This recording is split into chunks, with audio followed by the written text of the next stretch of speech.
She was abandoned in the snow on Christmas Eve until a CEO said, "Come with me, I'll protect you." Hello, dear listeners. Before we begin this beautiful story of love and hope, tell me, where are you listening from today? Leave it in the comments. I love knowing where all the hearts that follow this channel are tuning in from. Each message from you inspires me to keep telling stories that touch the soul. Now then, let's begin today's story. The cold was a living thing. It had teeth, and those teeth were sinking into Paige Morgan's skin, through her soaked coat, through her thin sweater, straight down to the bone.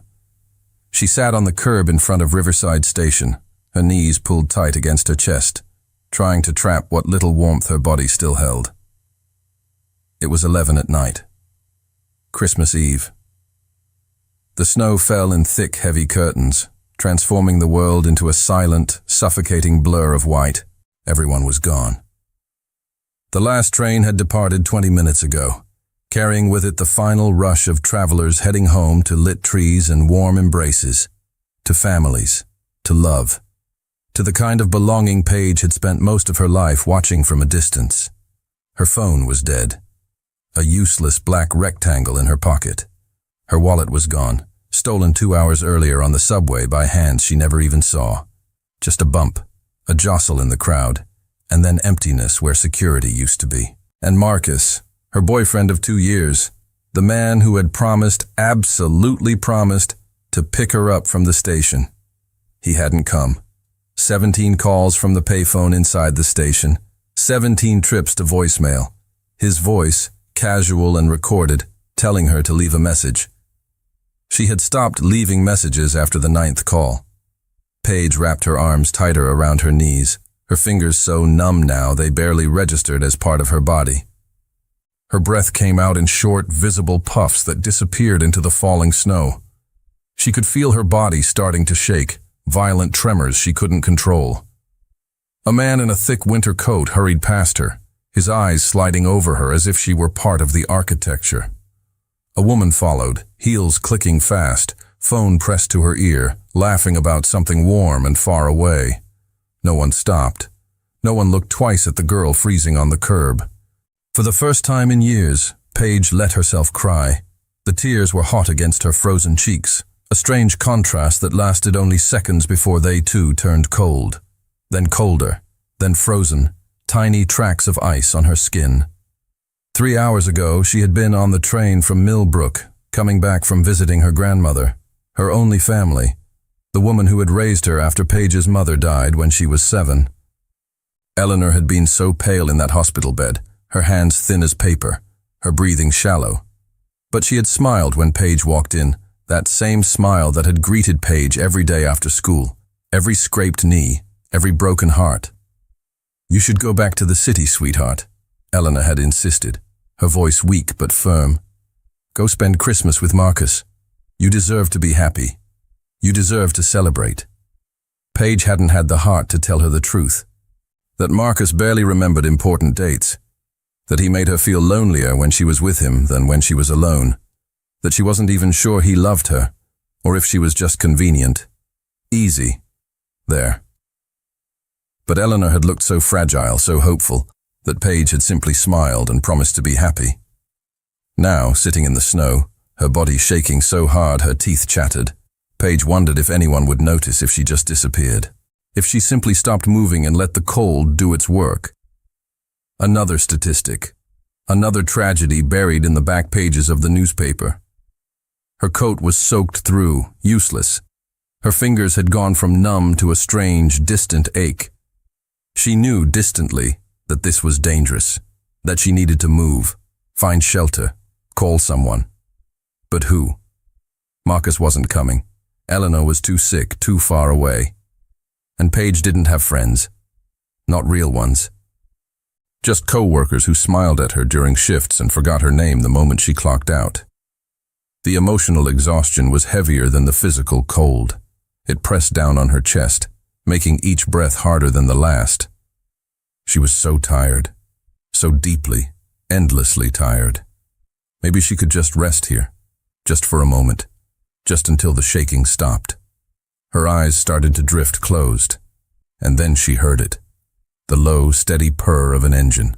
Paige forced her eyes open, her vision blurred from cold and tears. A car was pulling up to the curb. Not just any car.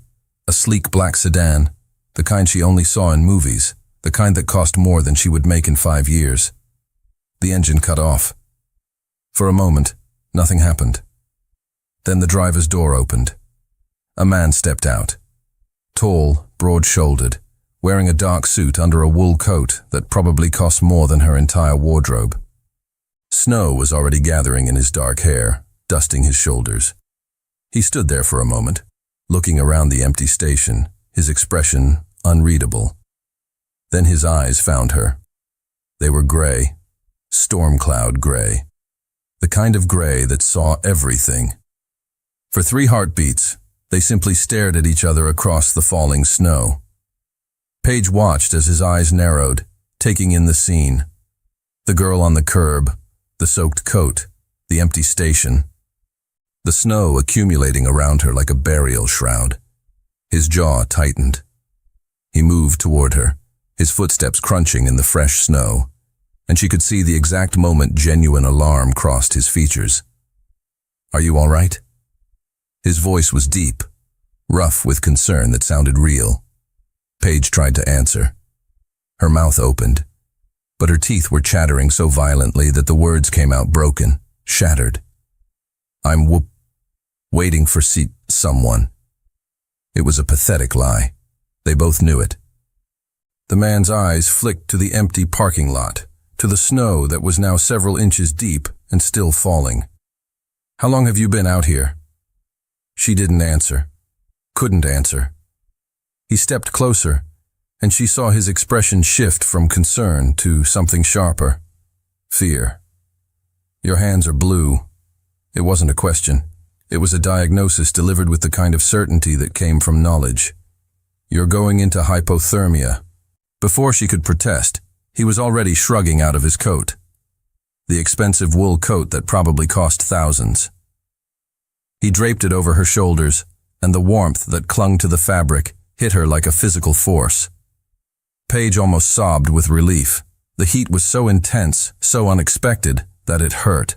Her frozen skin burning as blood rushed back to the surface. "Come with me." It wasn't a request. It was a command wrapped in gentleness, firm but not harsh. "I'll protect you." Paige knew she shouldn't. Every safety rule her grandmother had ever taught her screamed in her head. Don't get in cars with strangers. Don't trust men you don't know. Don't be stupid. But as she looked up at those gray eyes, eyes that actually saw her, eyes that held real concern instead of the empty sliding past that everyone else had given her tonight, something inside her chest cracked. Or maybe it healed. She didn't know. "I don't—" Her voice was barely a whisper, her throat raw from cold. "I don't know you." The man crouched down so they were eye level. Up close, she could see the sharp lines of his face, the faint shadow of stubble on his jaw, the snow gathering on his eyelashes. He extended his hand. "Henry Renford." His voice was steady, calm. "And you're freezing to death on Christmas Eve. We can do formal introductions after I make sure you keep all your fingers." There was the faintest hint of dry humor in his tone, but the worry underneath was absolute and unquestionable. Paige looked at his outstretched hand. Strong, steady, offering salvation. She looked back at the empty station behind her, the place where Marcus had never come, the place where she had almost let herself disappear. She thought about dying alone in the cold, and she made the most impulsive decision of her entire life. She took his hand. His grip was warm, solid, real. He helped her to her feet, keeping a firm hold on her arm when her legs nearly gave out beneath her. The world tilted, and she felt his other hand steady her back. "Paige." Her voice was barely audible, but he heard it. "My name is Paige." "All right, Paige." Henry guided her toward the car, his movements gentle but purposeful. "Let's get you out of the cold." He opened the passenger door, and heat rushed out to greet her. The interior of the car was warm, leather seats soft beneath her as she half collapsed into them. Henry leaned across her to buckle her seatbelt, his movements efficient, careful. Then he was in the driver's seat, pulling away from the curb, leaving the empty station behind. Paige turned to look out the back window, watching the place where she had almost died grow smaller in the distance. Marcus had never come, but someone had, and somehow, impossibly, that changed everything. Paige was shaking so violently her teeth chattered in a frantic rhythm. She sat in the heated leather seat of Henry's car, but the cold had penetrated so deep into her bones that warmth couldn't reach her. Henry drove in silence, but she could see his jaw tight, his eyes checking on her repeatedly in the rearview mirror. "Still with me?" His voice cut through the quiet. Paige tried to answer, but all that came out was a trembling whimper. Henry cursed under his breath, the first crack in his controlled composure, and pressed harder on the accelerator. "Hold on, 5 minutes." The car stopped in front of a high-rise Paige recognized, one of the most expensive buildings in the city. Henry got out and opened her door, but when she tried to move, her legs refused to cooperate. Without hesitation, he scooped her into his arms. "I can walk," Paige protested weakly. "No, you can't." He carried her through the marble lobby, past a doorman who looked surprised but didn't question, straight into a private elevator. When the doors closed, reality finally hit. She was in the arms of a complete stranger, being taken to his apartment. She should be terrified.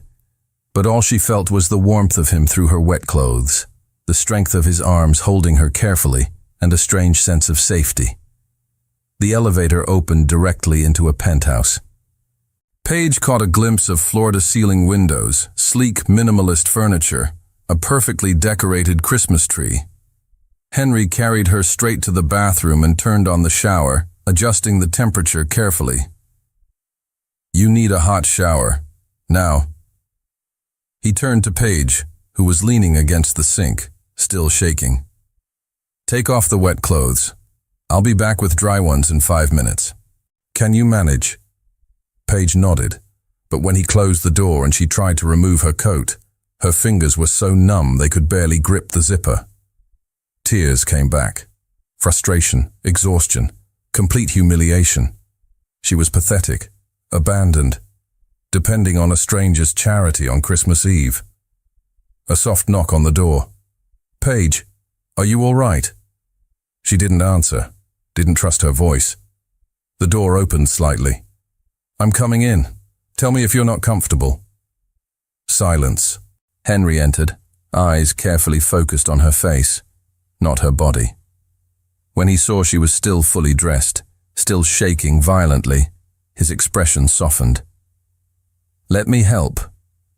With surprisingly gentle hands, he unbuttoned her soaked coat, helped her pull it off, then the sweater underneath.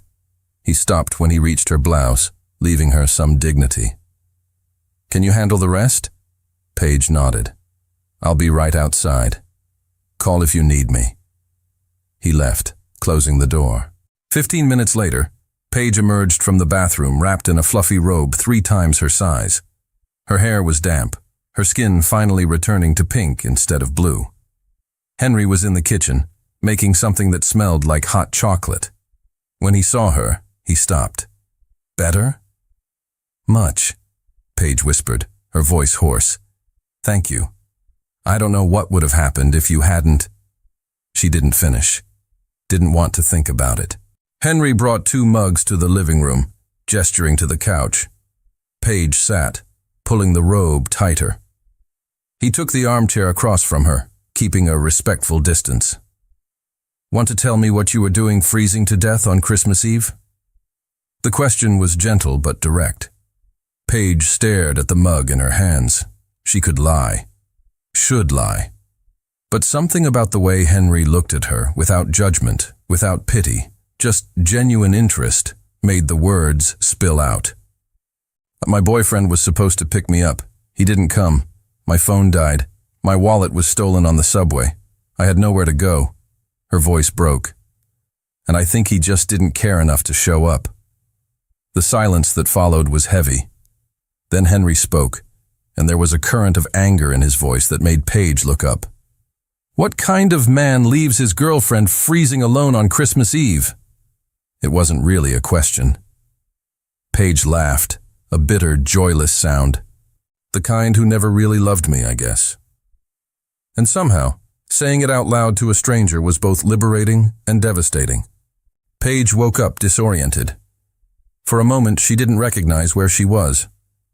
The room was too big, the bed too soft, the light streaming through the windows illuminated skyscrapers, not her usual view of a dirty alley.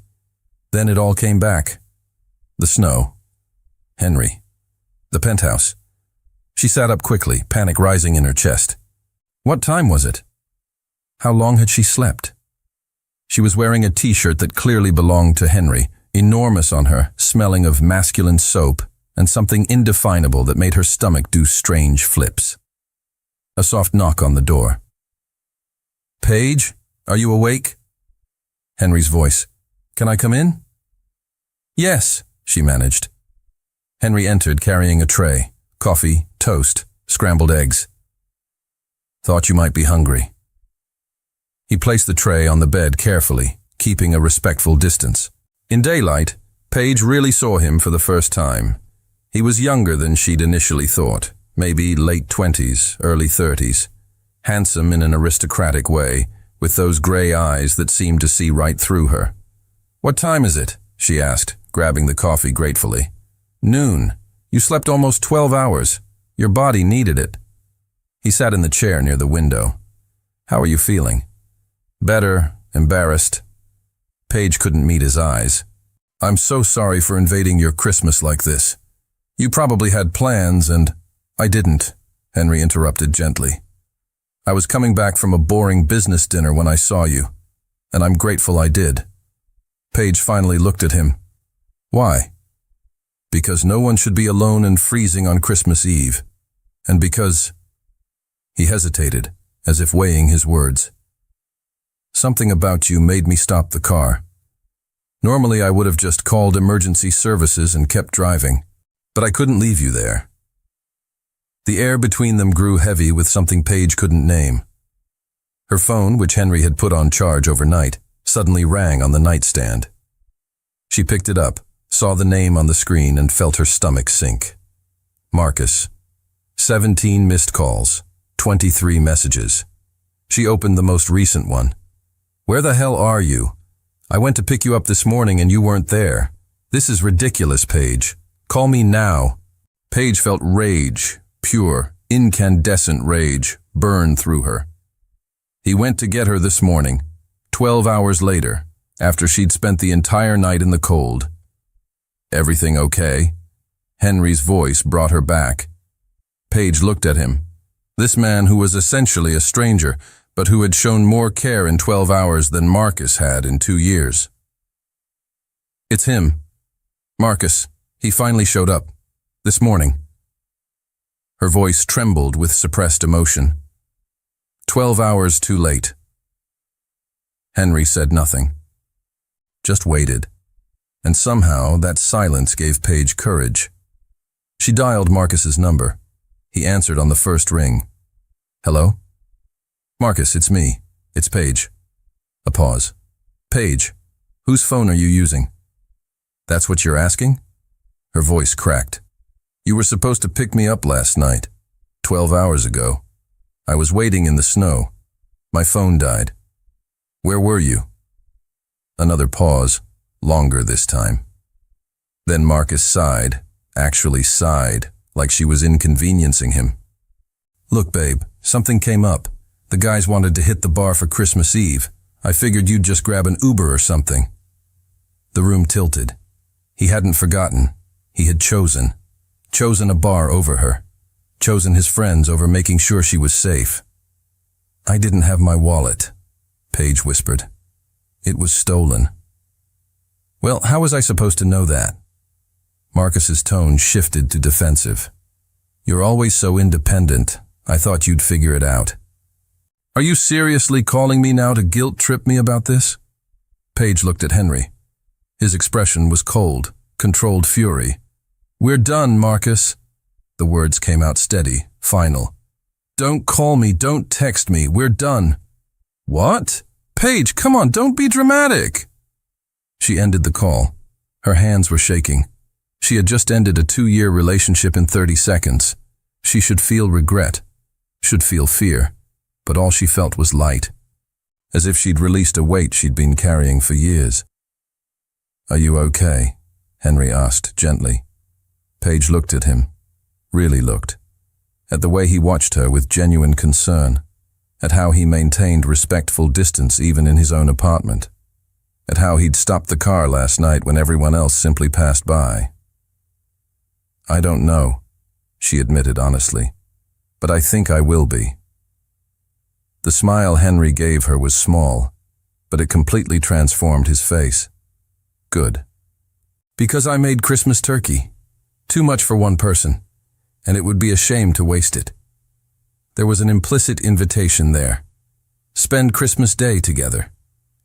2 strangers connected by a moment of need. Paige knew she should leave, should go back to her small apartment, process everything that had happened. But when Henry stood and extended his hand, that gesture that was becoming familiar, she took it. Christmas turkey sounds perfect. And as he led her to the living room where the tree glowed and the city stretched endlessly beyond the windows, Paige thought that maybe, just maybe, being abandoned in the snow was the best thing that had ever happened to her, because it brought her here, to Henry. And something about that felt terrifyingly right. You cook? Paige couldn't hide her surprise as she watched Henry move through the kitchen with practiced efficiency. He was wearing jeans and a casual sweater, the first time she'd seen him without a suit, and there was something disarmingly normal about the scene. Henry laughed. You thought I ordered everything?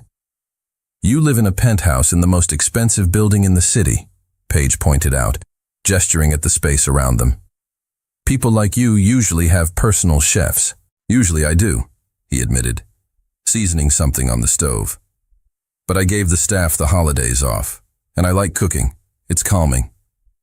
There was a story there, Paige felt. But before she could ask, the oven timer went off. Dinner was surreal.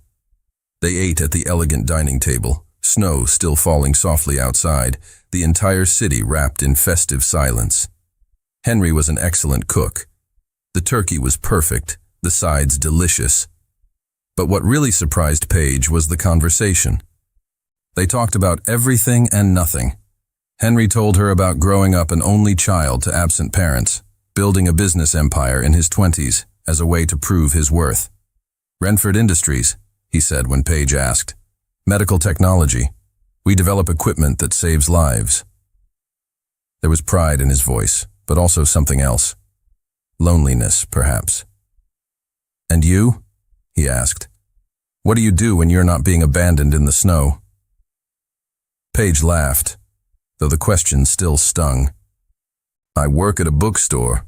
Nothing glamorous, but I love books. I love how they can transport you anywhere, let you be anyone. Escapism, Henry observed.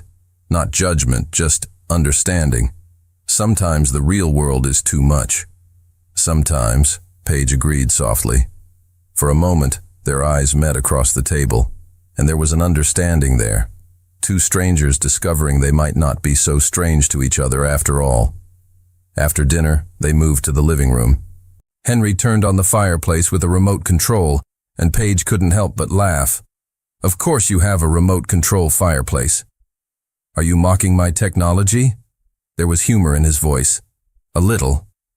They sat on the couch, not close, but not far either. Paige picked up one of the photos on the side table.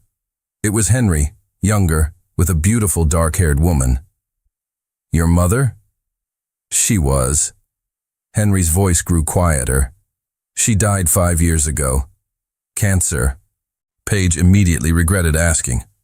I'm so sorry. I shouldn't have. No, it's okay. Henry took the photo, looking at it with nostalgia. She was incredible. Always said I worked too much, that I needed to find someone to share my life with.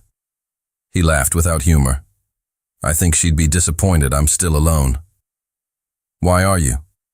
The question came out before Paige could think better of it. Sorry, that's not my business. Because it's easier, Henry answered honestly. Relationships require vulnerability, trust, and in my world, trust is dangerous currency. He looked at her. But you understand that, don't you? That's why you stayed with Marcus, even when he clearly didn't value you. Because being alone seemed scarier than being with the wrong person. The words hit Paige like a punch. Because he was right. Absolutely right. How do you know that? Paige whispered. Henry studied her for a long moment. Because I recognize it. That wound of not feeling enough, of seeking external validation because the internal is broken. He leaned slightly closer. But can I tell you something I learned building a company from nothing? Paige nodded, unable to speak. You don't need someone to make you whole. You're already whole. You just need to believe it. Tears burned in Paige's eyes. No one had ever said anything like that to her. No one had ever seen her like this. Henry, you're stronger than you think, Paige. Last night, in the cold, you didn't give up. Today, you ended a relationship that was destroying you. That's courage. He wiped away a tear that escaped. The touch was brief, but it set every nerve in her body on fire.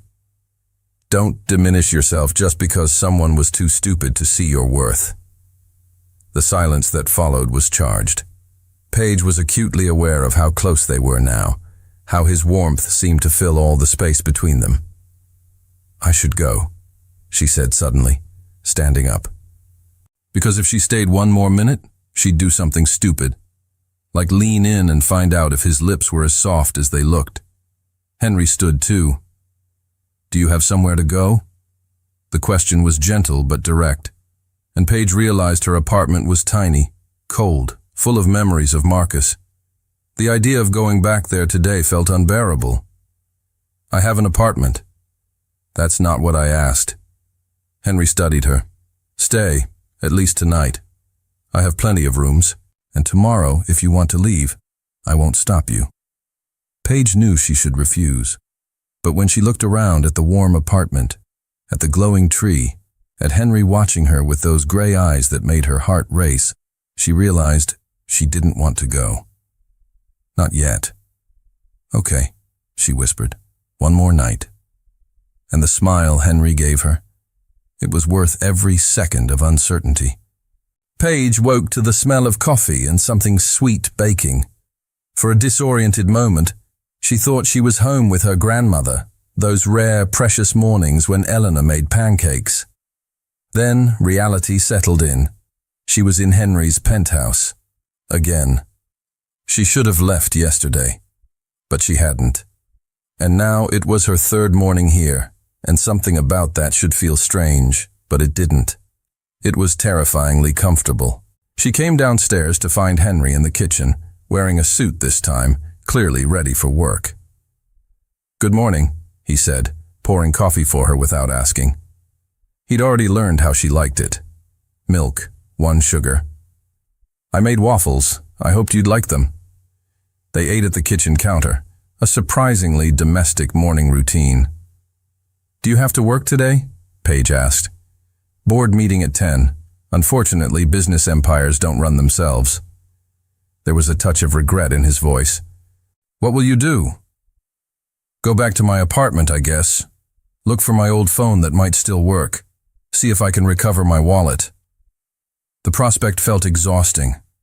Henry was quiet for a moment, then set down his fork. I have a proposal for you. Something about the way he said it made Paige's heart race. What? Stay here. Not just today. Stay until you get back on your feet. Until you recover your wallet. Stabilize things. Paige blinked. Henry, I can't. Why not? He turned on his stool to face her. You need a place. I have plenty of space. It doesn't make sense for you to go back to an apartment that reminds you of someone who hurt you when you could stay here.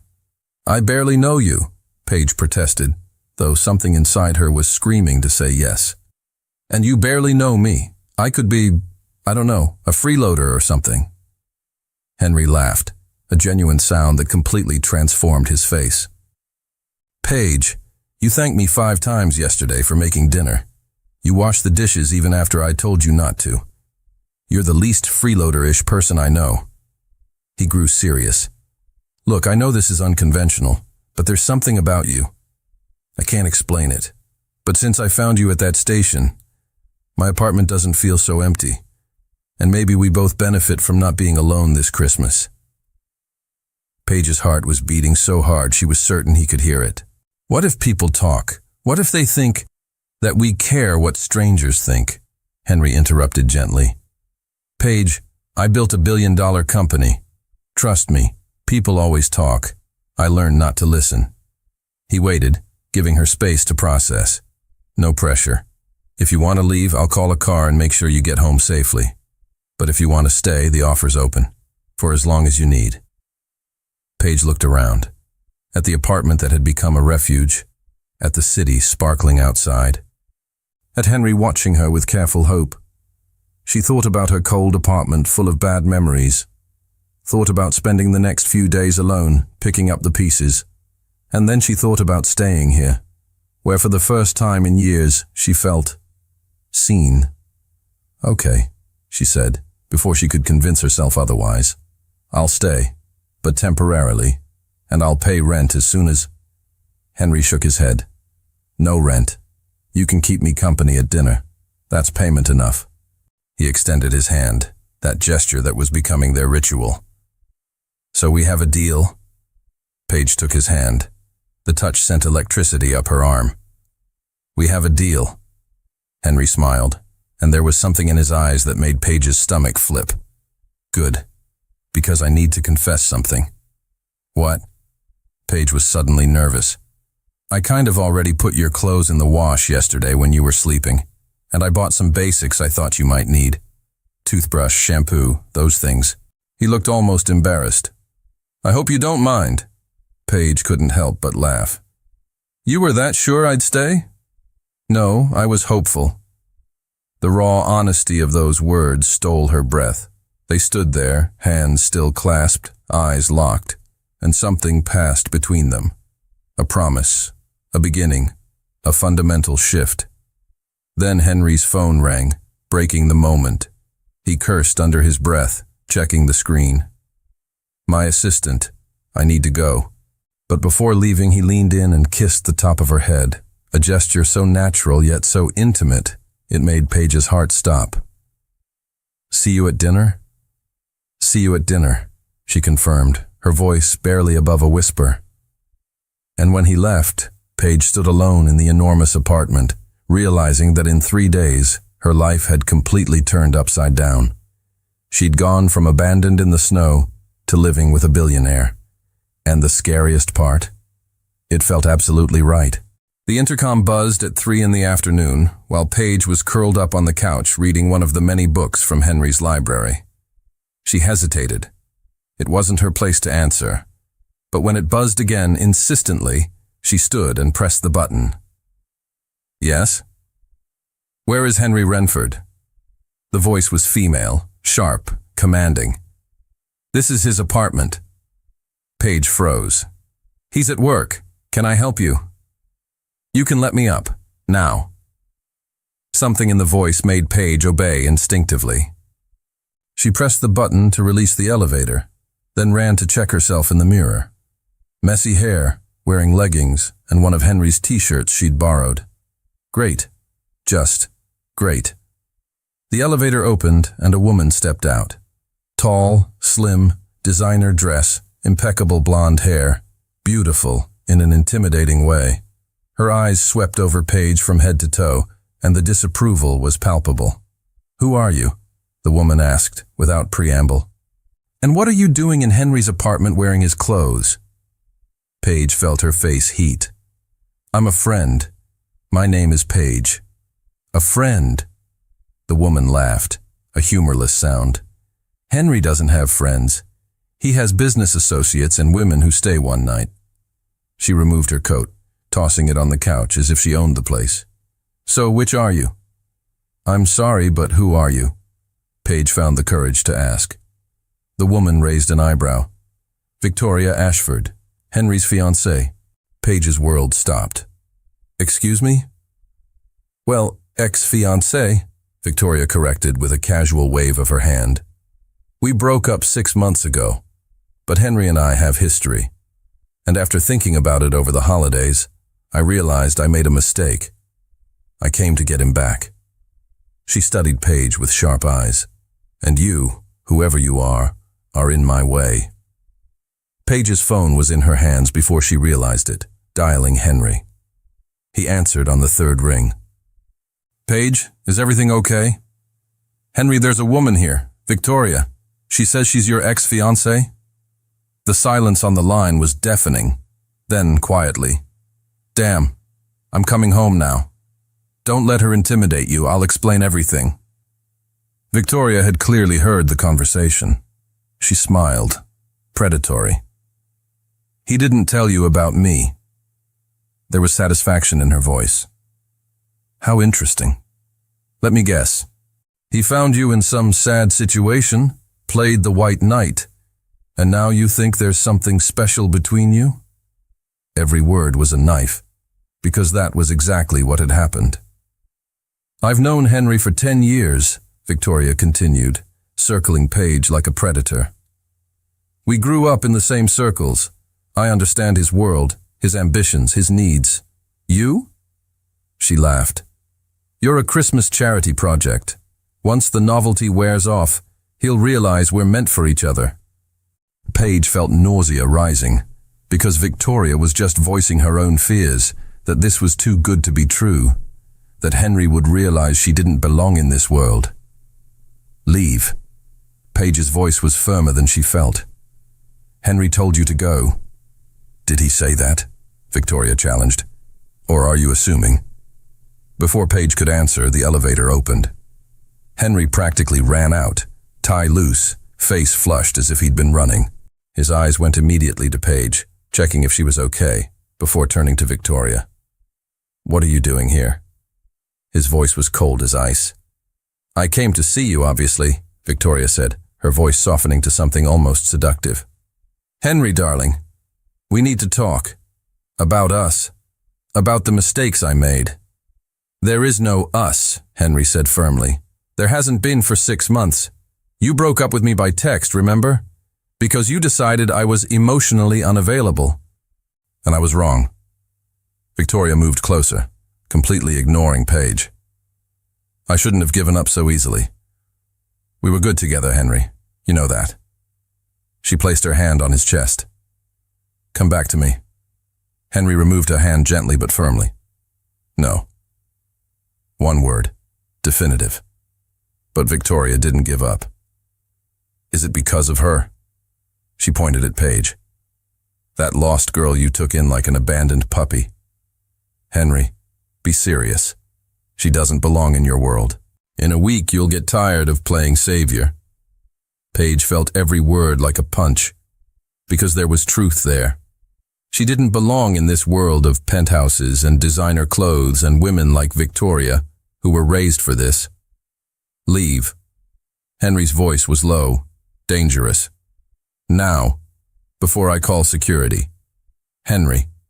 Now. The shout echoed through the apartment. Victoria stepped back, surprised. She'd never seen him like this. Uncontrolled. Emotional. She grabbed her coat, walking to the elevator with wounded dignity.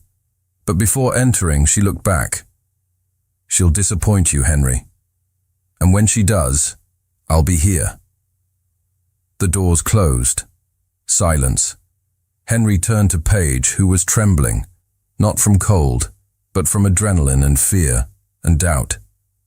Paige, I'm so sorry. I didn't know she would come. We broke up months ago and... Is she right? Paige interrupted, her voice breaking.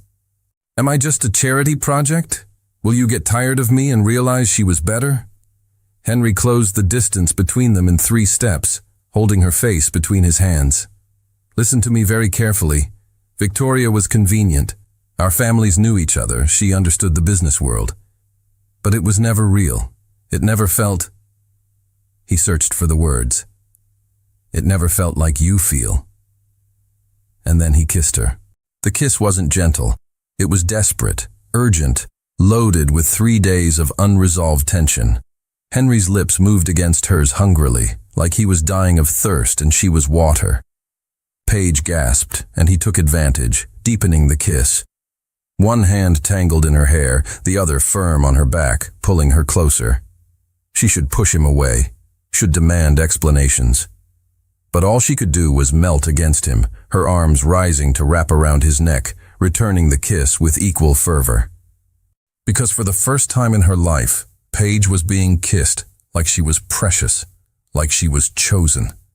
When they finally pulled apart, both were breathless. Henry rested his forehead against hers, eyes still closed. "I'm sorry. I shouldn't have." "Don't apologize." Paige's voice came out hoarse. "Please don't apologize." They stayed like that for a long moment, breaths mixing, heart against heart. Then Henry pulled back slightly, enough to look into her eyes. "I need to tell you about Victoria." He guided her to the couch, but kept her hand in his, as if afraid she might disappear if he let go. "We've known each other for years. Our families always expected we'd end up together. When we started dating 2 years ago, it was easy, convenient. She understood the expectations, the public appearances, the business dinners." He laughed without humor. "But it was never love. It was a partnership. And deep down, we both knew it." "What happened?" Paige asked gently. "I was working too much. Like always. Had a major deal closing and I was at the office until midnight every night for weeks. One night I came home and she'd packed her bags. Said she couldn't compete with my company, that I was incapable of real emotional connection."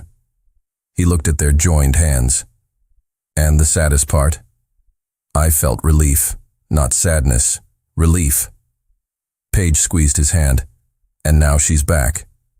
"And now she's back," Henry confirmed.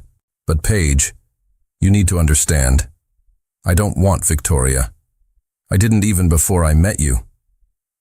He turned his body to face her completely. "And then I saw you. At that station, freezing, alone. But there was still something intact in you. Something beautiful the world hadn't completely broken. And I knew." "Knew what?" Paige whispered. "That I was in trouble." Henry laughed, half nervous, half amazed. "Because in 3 days you did what Victoria couldn't in 2 years. You made this apartment feel like home. You made me want to leave the office early just to have dinner with you. You reminded me there's more to life than business deals and board meetings." Paige felt tears burning. "Henry, I'm not saying I'm in love with you," he continued quickly. "That would be ridiculous. It's been 3 days. But I am saying there's something here, something real. And I want to see where it can lead, if you want."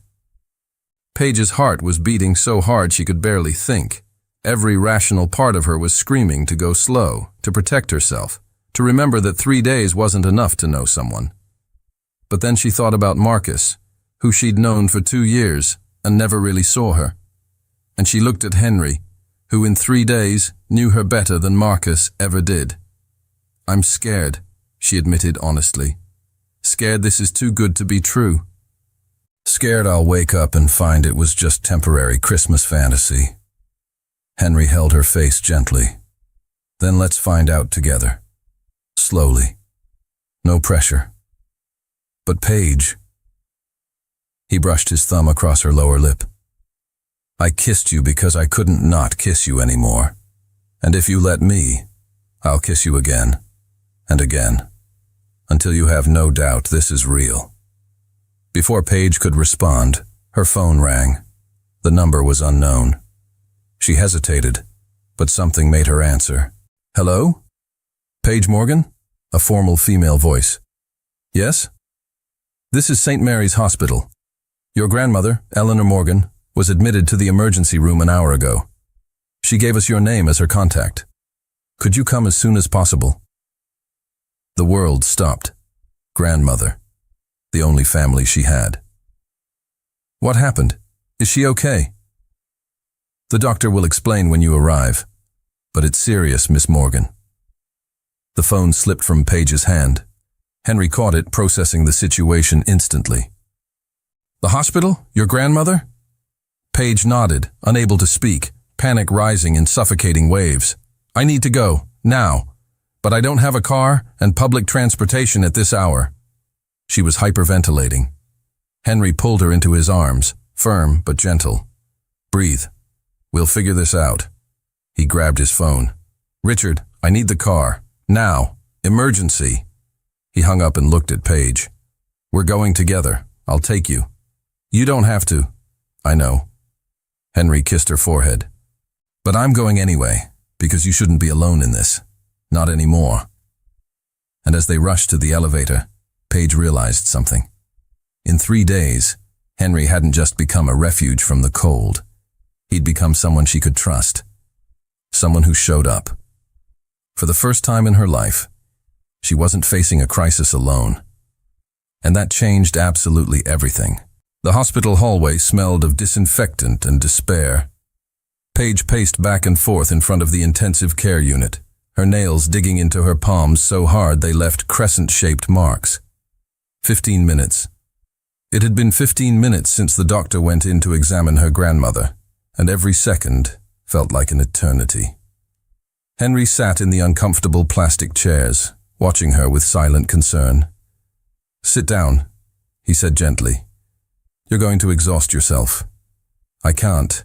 Paige's voice was thin, brittle. What if I didn't get here in time? What if I was at your apartment living a fantasy while she was here alone, dying? The last word came out as a sob. Henry stood, blocking her path. Stop. Don't do this to yourself. But it's true. Paige was shaking.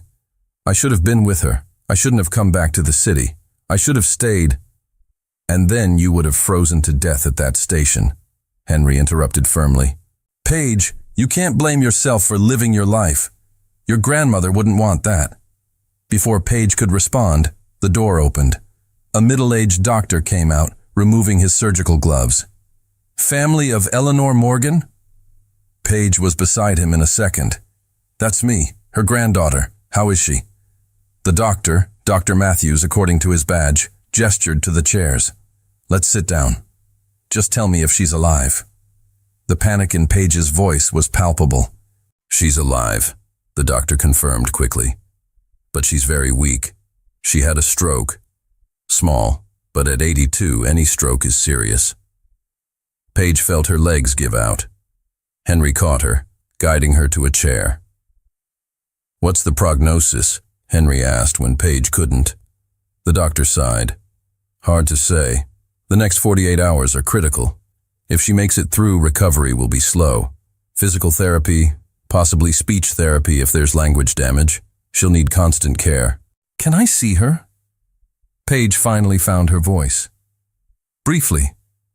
But she's sedated. She may not recognize you. Paige's grandmother looked tiny in the hospital bed, surrounded by beeping machines and snaking tubes. Her skin was translucent as tissue paper, her white hair spread across the pillow. Paige sat in the chair beside the bed, taking her grandmother's frail hand. Grandma? It's me. Paige. She waited, but there was no response. Tears began falling silently. I'm so sorry. Sorry I wasn't here. Sorry for... Henry was behind her, hands resting gently on her shoulders. She knows you love her. How can you be sure? Paige whispered. Because my mother knew, Henry said softly. Even when I was working too much and didn't visit for weeks. Even when I chose business over time with her. She knew. And your grandmother knows too. Suddenly, Eleanor's fingers squeezed weakly. Her eyes opened slowly, cloudy, disoriented, but conscious. Paige. The voice was weak, scratchy. I'm here. Paige held her hand tighter. I'm right here, Grandma. Eleanor smiled faintly. My girl. Did you find someone? Her eyes went to Henry. Is he good? Paige laughed through tears. Yes, he's good. Good. Eleanor closed her eyes again, exhausted. You deserve to be happy. Deserve to be loved. Her breathing slowed, falling back into sleep. The nurse appeared in the doorway. She needs to rest. You can come back tomorrow morning. Back in the car, Paige was absolutely silent. Henry drove, casting occasional worried glances but respecting her space. When they stopped in front of his building, neither of them moved. "Thank you," Paige finally said, "for coming with me, for staying. You didn't have to." "I wanted to," Henry replied simply. "Paige, look at me." When she did, there was something intense in his eyes. "What your grandmother said, about you deserving to be happy, to be loved, she's right. And He hesitated, as if weighing his next words carefully. "I want to be the person who makes you happy, if you'll let me." The air in the car became electrically charged. Paige was acutely aware of how close they were in the confined space, how each of his breaths seemed to synchronize with hers. "Henry, this is too fast. We barely know each other, and now my grandmother is in the hospital and I don't even know how I'll pay for the care she needs, and—" She was hyperventilating again. Henry held her face gently. "Breathe. We'll figure everything out. Together." "How?" Paige whispered. "You heard the doctor. She needs 24-hour care. I work at a bookstore making almost nothing. I can't afford— I'll pay." 2 words. Simple. Devastating. Paige pulled back as if burned. "What? No, absolutely not. I can't." "Why not?" "Because." Paige was fighting tears and anger and wounded pride. "Because then Victoria would be right. I'd just be a charity project, a lost girl you saved, and—" Henry kissed her. It was different from the kiss in the apartment. This one was softer, more tender, loaded with promise instead of desperation. When he pulled back, he whispered against her lips, "You're not charity. You're the first real thing that's happened to me in years. And let me take care of you. Not because you need saving, but because I want to. Because when you're happy, I'm happy. It's that simple." Paige was openly crying now. "Why? Why do you care so much?" Henry wiped her tears with his thumbs.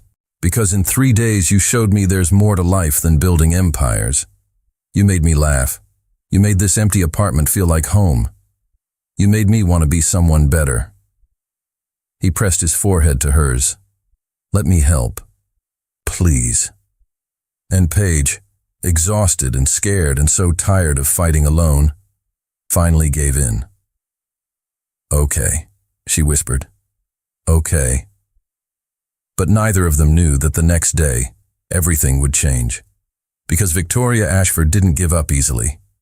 And when she found out about Paige's sick grandmother, she saw the perfect opportunity to end this once and for all. Paige woke to the smell of burnt pancakes. Not just burnt, carbonized. Smoke billowed from the kitchen and the fire alarm was shrieking. She ran downstairs to find Henry standing in front of the stove, spatula in one hand, staring at what used to be breakfast with absolute defeat. There was flour in his hair, something that might have been egg dripping down the counter, and the pancakes looked like charred hockey pucks.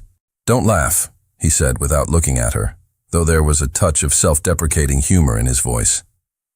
"I'm trying not to," Paige managed, biting her lip. "But Henry, what happened here?" Henry finally turned, and there was something vulnerable in his eyes that made her heart squeeze. "I wanted to make pancakes for you. My grandmother used to make them when I was a kid. I thought it would be special. After opening all the windows and shutting off the alarm, they sat on the kitchen floor laughing. The kind of laughter that releases tension and creates intimacy." "Tell me about your grandmother," Paige asked gently, wiping flour from his hair. Henry was quiet for a moment, eyes distant with memory. "She's the one who raised me, actually. My parents were always traveling, building the company, so Grandma Helen stayed with me. She wasn't the warm, fuzzy type, you know. She was practical, efficient, even stern." He smiled with nostalgia. "But Saturday mornings, without fail, she made pancakes. It was her way of saying, 'I love you,' without the words. And I knew. I always knew." What happened to her? Paige asked softly. She died when I was 15. Sudden stroke. And the last thing she did that morning before she went, was make pancakes. His voice broke slightly. I never learned the recipe. Never asked. I thought I'd have time, and now. He gestured at the kitchen disaster. Now I can't even make basic pancakes without burning down the kitchen. Paige felt tears burning, because she understood. Understood the pain of losing someone who raised you, of memories trapped in simple rituals, of trying to recreate love through food. Did she have a notebook? Paige asked suddenly. Your grandmother. A recipe notebook? Henry blinked, surprised by the question. She did. An old blue notebook with flower stains on the pages. She wrote everything in there. Why? Where is it? Somewhere in storage with her things. I never had the courage to go through it all. He looked at Paige, confused where she was going with this. Paige stood, pulling him up with her. Then let's find it. Today. Now. Let's find your grandmother's pancakes. Paige, it's Saturday. You don't need to. I want to, she interrupted firmly. Henry, you gave me a home when I had none. You gave me safety when I was in danger. You chose me when no one else did. She held his face between her hands. Let me give you this. Let me help you find a piece of her back. Henry's eyes glistened with unshed tears. He kissed her forehead, that gesture that had become sacred between them. How do you always know exactly what I need? 2 hours later, they stood in a cold storage unit across town, surrounded by boxes labeled in careful handwriting. Grandma Helen's kitchen items, one read. Henry opened it with trembling hands. Inside were old dishes, utensils worn by use, and there at the bottom, a blue notebook stained with decades of love expressed through food. He picked it up reverently, opening it slowly. His grandmother's handwriting filled the pages, recipes written in faded ink, notes in the margins like Henry loves this, and add extra chocolate for bad days. When he reached the pancake recipe, Henry stopped completely. There was a note there, in the shaky handwriting of someone already old. For my Henry. If you're reading this, then I'm already gone. But love never leaves, darling. It's in every pancake, in every meal I made with you in mind. And one day, when you find someone to love, make these pancakes for her. Pass the love forward, your Grandma Helen. Henry was openly crying now. Paige pulled him into her arms, and they stood there in the cold storage unit, holding decades of love contained in yellowed pages. Let's go home, Paige finally whispered, and let's make these pancakes together, the right way this time. Henry nodded against her shoulder, unable to speak. But as they left, the notebook pressed against his chest. Something fundamental had changed. Because Paige hadn't just helped him find a recipe. She'd helped him find a piece of himself he thought was lost forever. And in that moment, Henry knew with absolute certainty he was going to marry this woman. The apartment was silent when they returned from storage. The sun was beginning to set, casting golden light through the floor-to-ceiling windows. Henry still held the notebook like treasure, and it was, Paige realized, more precious than anything in his billion-dollar empire. Ready? She asked gently, gesturing to the kitchen. Henry looked at her, and there was something in his eyes she'd never seen before. Complete vulnerability. Absolute trust. With you? I'm ready for anything. They entered the kitchen side by side, and Paige placed the notebook open to the recipe while Henry began gathering ingredients. But his hands were shaking. Hey! Paige covered his hands with hers. I'm here. You're not alone in this. He turned his hands to intertwine his fingers with hers. Never again, I hope. Making pancakes became a dance. Paige read the instructions. Henry measured ingredients. She mixed the batter while he heated the pan. And for the first time since he'd tried this morning, it worked. The batter had the right consistency. The temperature was perfect. When the first pancake hit the griddle, the smell that filled the kitchen made Henry stop completely. "That's it," he whispered, voice full of wonder. "That's exactly how I remember. That smell." He closed his eyes, letting the memory wash over him. Saturday mornings, sun coming through her kitchen window, her humming while she cooked, and me sitting at the table with my dinosaur book, knowing I was safe, that I was loved, that I was home. When he opened his eyes, there were tears there, but also joy. "Paige, you gave this back to me. You gave me this piece of her back." The first pancake came out perfect, golden, fluffy, exactly as the recipe promised. They made 6 more, working in silent synchronization that felt choreographed by years of practice, despite being their first time. When they finally sat down to eat with maple syrup and butter, Henry took Paige's hand before the first bite. "Thank you, for today, for knowing what I needed before I even knew, for seeing me. You've already given me so much," he continued, his thumb tracing circles on her palm. "Safety when I was in danger, home when I had none. But this..." He looked at the pancakes, at the notebook, at her. "This is different. You gave me back a part of myself I thought was lost. And it made me realize something." "What?" Paige whispered, her heart beating faster. Henry stood, walking to the bedroom. Paige heard drawers opening. When he returned, he was holding a small velvet box. It wasn't new. The velvet was worn at the edges, the color faded with age. "This belonged to my grandmother," he said, opening the box. Inside was a ring. Simple, vintage, a light blue stone surrounded by small diamonds. It was her engagement ring. "My grandfather gave it to her when they were 19, with nothing but dreams. She wore it for 62 years, until the day she died." He took the ring from the box. "When she passed, she left this to me in her will, with a note saying, 'For the woman who makes my grandson remember there's more to life than business, for the woman who makes him truly smile, for the woman who makes him feel at home.'" Paige's tears were falling freely now. "Henry, you're that woman, Paige. You make me smile. You make me feel at home. You remind me there's more to life than board meetings and quarterly reports." He knelt right there in the kitchen, between pancakes and memories. "Marry me. Not because it's practical or makes sense. Marry me because in less than 2 weeks you became the most important person in my life. Because I love you. Completely. Irrevocably." Paige couldn't speak. She could only nod, tears blurring everything. Henry slid the ring on, and it fit perfectly, as if it had been made for her.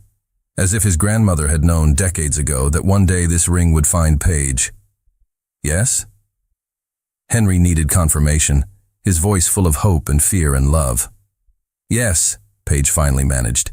"Yes, 1,000 times yes." He pulled her into his arms, kissing her with an intensity that stole all the air. When they finally separated, both were crying and laughing. "The pancakes are cold," Paige observed between laughs. "I don't care," Henry replied, kissing her again. "We can reheat them, or make new ones. We have the rest of our lives to make pancakes." And there, in the kitchen with his grandmother's notebook open and her ring on Paige's finger, surrounded by the smell of pancakes and promises, they began planning a future. A future built not on empires or fortunes, but on Saturday morning pancakes and always showing up for each other. But first, there was a grandmother in the hospital who needed to hear the good news. And when Paige suggested they visit Eleanor tomorrow morning, bringing fresh pancakes made with Grandma Helen's recipe, Henry knew he'd chosen right. Because Paige didn't just understand family, she understood how to create one. Eleanor was sitting up in the hospital bed when Paige and Henry entered the next morning, carrying a thermal container that exuded the scent of fresh pancakes. Her face lit up. She was visibly stronger, color returning to her cheeks, eyes more alert. "My girl!" Eleanor extended her arms, but then her eyes caught something, the sparkle on Paige's finger, the way Henry kept his hand protectively on her back, the radiant smiles neither could hide. "What happened?"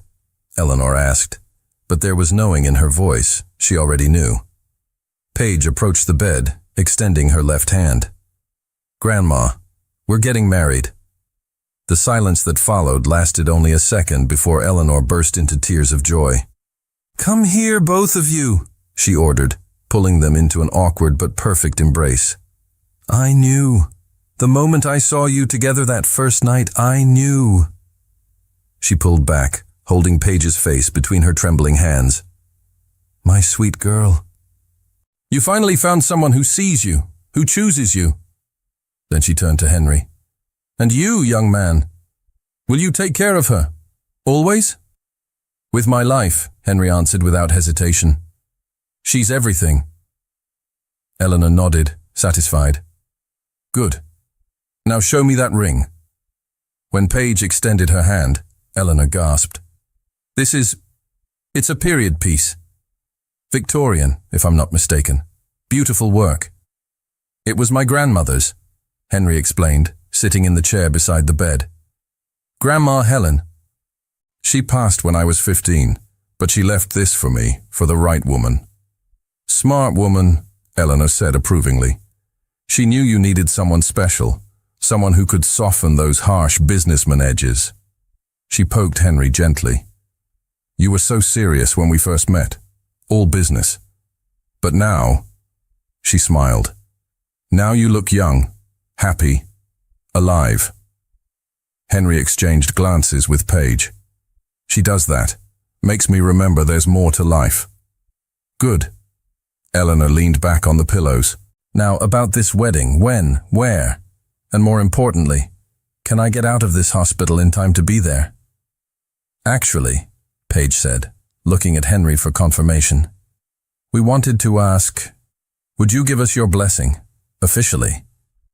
Eleanor blinked, confused. "Darling, I just did." "No." Henry intervened gently. "We want your blessing to marry soon. Very soon. We don't want to wait months or years. When you're well enough to leave, in weeks, maybe a month, we want to have a small ceremony. Just close family. And we couldn't do it without you there." Eleanor's eyes filled with tears again. "You'd wait for me? You'd postpone to make sure I can be there?" "You're the only family I have," Paige said simply. "It wouldn't be a wedding without you." "And I learned something recently," Henry added. "I learned that family isn't just about blood. It's about who shows up, who stays, who loves unconditionally. And you, Eleanor, did that for Paige her whole life. So yes, we'll wait. But hopefully not too long." Eleanor wiped her eyes with her trembling hand. "The doctor said I can be discharged in 2 weeks if I keep improving at this rate. Physical therapy for a few more weeks after, so maybe a month." "Perfect," Paige replied. "That gives us time to plan something small but special." "Oh," Henry suddenly remembered. "We brought something."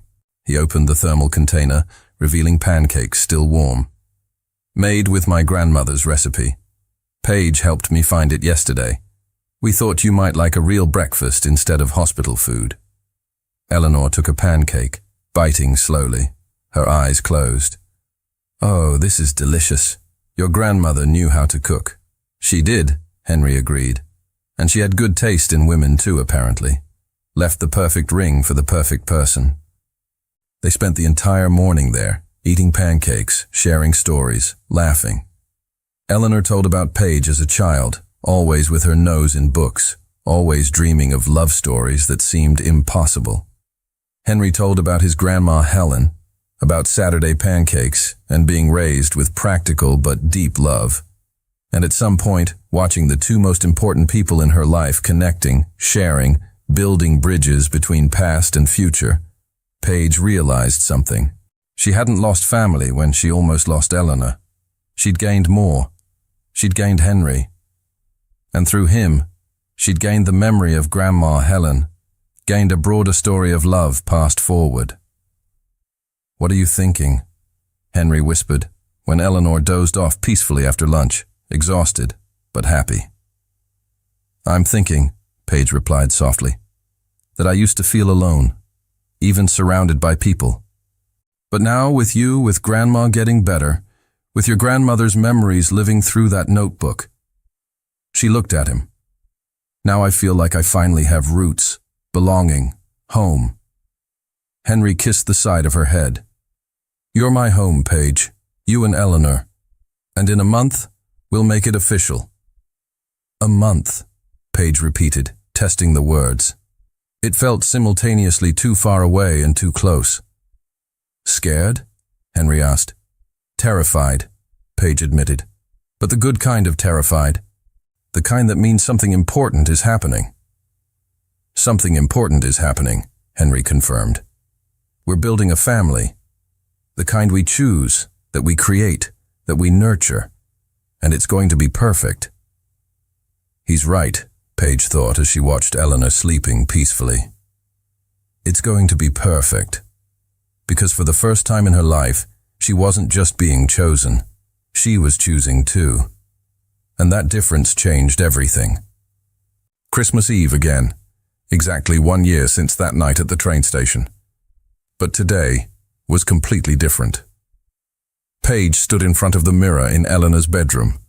Her grandmother was home now, recovered, walking with only a light cane. Paige wore a simple but beautiful dress. Creamy white, classic cut, nothing extravagant. Eleanor stood behind her, adjusting the veil.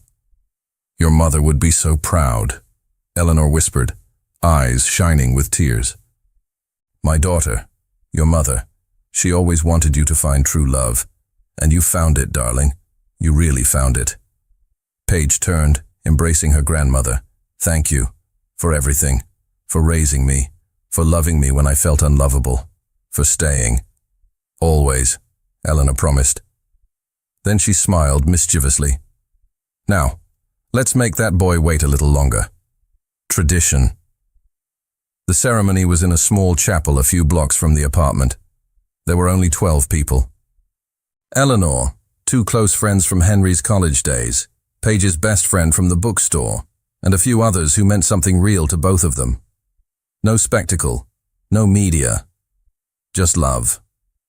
When they arrived at the chapel, it was snowing lightly, exactly like 1 year ago. Paige stopped at the door, watching the flakes fall. Second thoughts? Eleanor asked gently. No, Paige replied immediately. It's snow. Like that night, when everything changed. Life has funny ways of coming full circle, Eleanor observed. Ready? More than ever. The chapel was warm, decorated simply with candles and winter greenery, and there at the front, waiting with the officiant, stood Henry. He wore a dark suit, but no tie, the way Paige liked. And when he saw her walking in, Eleanor at her side as her escort, his face transformed. Pure joy, undeniable love, absolute choice. The ceremony was short, no elaborate vows written weeks before. Instead, the officiant, an old friend of Eleanor's family, invited them to simply speak from the heart. Henry went first. He took Paige's hands, looking directly into her eyes. Paige, 1 year ago I was driving home on Christmas Eve, thinking about how empty my life was. Success, yes. Money, yes. But empty. And then I saw you, freezing in the snow, and something in me said, stop, this person matters. I didn't know then I was stopping to find my soulmate, my home, my reason. His voice broke slightly. You taught me that building empires means nothing if I don't have someone to share it with. You turned my apartment into a home. You gave me back memories I thought were lost. You showed me that loving isn't weakness. It's the bravest thing I can do. He squeezed her hands. So I promised to love you every day, to show up every day, to choose you every day. In Saturday morning pancakes and difficult nights, in successes and failures, in sickness and health, forever. Now it was Paige's turn. She was crying, Happy tears she couldn't stop. Henry, I spent so much time feeling invisible, like I didn't matter, like I was just taking up space in someone else's world. And then you stopped the car. You saw me when no one else did. You chose me when I couldn't even choose myself. She took a deep breath. You gave me back to myself. You taught me I deserve to be loved. You showed me what it is to be truly seen. And you did all of this while letting me be exactly who I am. Imperfect, scared, ordinary. You were never ordinary, Henry interrupted softly. Paige smiled through tears. To you, maybe not. And that's why I promise to love you back, with everything I have. I promise to make pancakes when you're sad. I promise to remind you there's more to life than work. I promise to be your home, just as you are mine, forever. The officiant smiled. Well, I think that covers everything. By the laws of this state and the power vested in me, I pronounce you husband and wife. Henry, you may kiss your bride. The kiss was soft, tender, full of promise. When they separated, everyone in the chapel was applauding. Eleanor, loudest of all, tears flowing freely. Afterward, there was a small reception at the apartment. No band, no formal speeches, just people who loved each other gathered, eating good food, sharing stories, celebrating love. At some point, Henry pulled Paige onto the private balcony. It was snowing more heavily now, turning the city into a fairy tale. Happy? He asked, pulling her close. Happier than I ever thought possible, Paige answered honestly. You know what amazes me? What? 1 year ago, this same night, I was alone, abandoned, freezing, thinking my life was over. She looked at him. And now I'm here, married to you, with Grandma healthy inside. With a future stretching ahead so bright it almost hurts to look at directly. Henry held her tighter. You know what I learned this year? What? That sometimes you need to be completely lost to be found. That sometimes the worst moment leads to the best. That sometimes love isn't about grand movie romance. It's about burnt pancakes and hospitals and choosing to stay. They stood there while the snow fell. Two strangers who had become home to each other. What do we do now? Paige finally asked. Now? Henry smiled. Now we live. We make pancakes on Saturdays. We visit your grandmother. We build a life together. A life of small, precious moments that add up to something extraordinary. He kissed her forehead. Now we just love each other. It's that simple and that complicated. Later, after everyone had gone home, after Eleanor had gone to the guest room, after the snow stopped and the city slept, Paige and Henry curled up on the couch. Grandma Helen's blue notebook sat on the coffee table, a place of honor now, filled with recipes they planned to try. The ring on Paige's finger caught the light from the fireplace. You know what we're doing on our first anniversary? Henry asked sleepily. What? I'm taking you back to that train station. And we'll stand there for a moment, remembering where it all began. And then I'll bring you home, this home, our home, and make pancakes. Tradition. Paige smiled against his chest. Can you add extra chocolate? For you? Always. And there, wrapped together while the fire crackled and the city slept under a fresh blanket of snow, Paige Morgan, now Paige Renford, finally understood what her mother used to say before she died. True love isn't about grand gestures. It's about showing up, every day, even when it's hard, especially when it's hard. Henry had shown up, in the snow, at the hospital, in burnt pancakes and rediscovered memories, in every small and large moment. And Paige had shown up back, and this mutual showing up, this daily choice to love and be loved, this was everything. This was enough. This was forever. 1 year ago, Paige was abandoned in the snow on Christmas Eve. Today, on that same night, she was home. Truly, completely, perfectly home. And the snow falling outside was no longer a threat. It was a blessing, a reminder. Proof that sometimes the most beautiful endings begin in the most unlikely beginnings.